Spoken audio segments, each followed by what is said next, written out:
Hello guys, welcome back. నా ఛానల్ని subscribe చేశారా? చేయకపోతే వెంటనే వెళ్ళి సబ్స్క్రైబ్ చేయండి. సో ఈరోజు వచ్చేసి మేము మా పాప సెకండ్ బర్త్డే సెలబ్రేట్ చేద్దామని చెప్పి ఏదైనా ఆర్ఫనేజ్లో చేద్దాం కదా అని వెతుకుతూ ఉంటే మన తిరుపతిలో నాకు ఈ మాతృశ్య చైల్డ్ హోమ్ అనేది కనిపించింది. సో వెంటనే అడ్రస్ తీసుకొని వెళ్ళి అక్కడికి విజిట్ చేశాము. చేయంగానే మాకు తెలిసింది ఏంటంటే అక్కడ టోటల్ 120 మెంబర్స్ ఉన్నారు. ఇంకోటి ఏంటి అంటే అక్కడ అన్ని ఏజ్డ్ పీపుల్ ఉన్నారు, ఫ్రమ్ స్మాల్ కిడ్స్ నుంచి ఓల్డ్ ఏజ్ వరకు. కాకపోతే అక్కడ సపరేట్ బిల్డింగ్స్ ఉన్నాయి, బాయ్స్కి గర్ల్స్కి అలాగే ఓల్డ్ ఏజ్ వాళ్ళకి. ఓకే, ఇంకా ఫిక్స్ చేసుకొని మేమైతే నెక్స్ట్ డే బర్త్డే రోజు 12:30కి అంతా అక్కడికి రీచ్ అయ్యాము. సో మేము వెళ్ళే టైంకి అప్పుడే పిల్లలు స్కూల్ నుంచి వస్తూ ఉన్నారు. సో అక్కడ పిల్లల్ని కూడా వాళ్ళే చదివిస్తారు అని చెప్పారు. ఇక్కడ పిల్లలు ఏంటి అంటే ఆర్ఫన్ అండ్ సెమీ ఆర్ఫన్ ఇద్దరు ఉన్నారు. అండ్ మనం వెజ్ అండ్ నాన్ వెజ్ రెండు సర్వ్ చేయొచ్చు. ఆ రోజు సాటర్డే కాబట్టి మేమైతే వెజ్ ప్రిఫర్ చేసాము.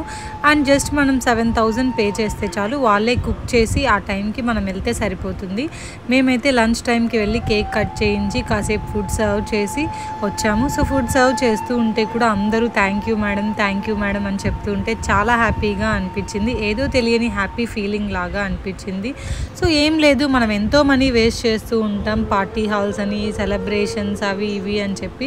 సో దాంట్లో అట్లీస్ట్ 5 to 10% మనం స్పెండ్ చేయగలిగితే చాలు, అట్లీస్ట్ ఒక పూట మనం వాళ్ళకి ఫుడ్ పెట్టిన వాళ్ళం అవుతాము. సో ఆ హ్యాపీ ఫీలింగ్ కూడా వేరేలాగా ఉంటుంది.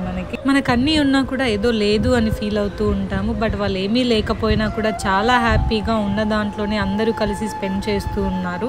అండ్ ఇంకోటి, వాళ్ళు తినే ముందు ప్రేయర్ కూడా చేశారు, విషెస్ కూడా చెప్పారు. చాలా హ్యాపీగా అనిపించింది. ఇదే కాదు, ఇలాంటివి చాలా orphanages and old age homes ఉంటాయి. సో మనం వేస్ట్ చేసే దాంట్లో అట్లీస్ట్ కొంచెం స్పెండ్ చేయగలిగితే వాళ్ళకి మనం ఫుడ్ పెట్టిన వాళ్ళం అవుతాము.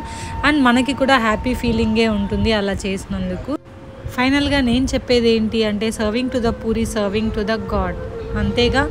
So bye guys.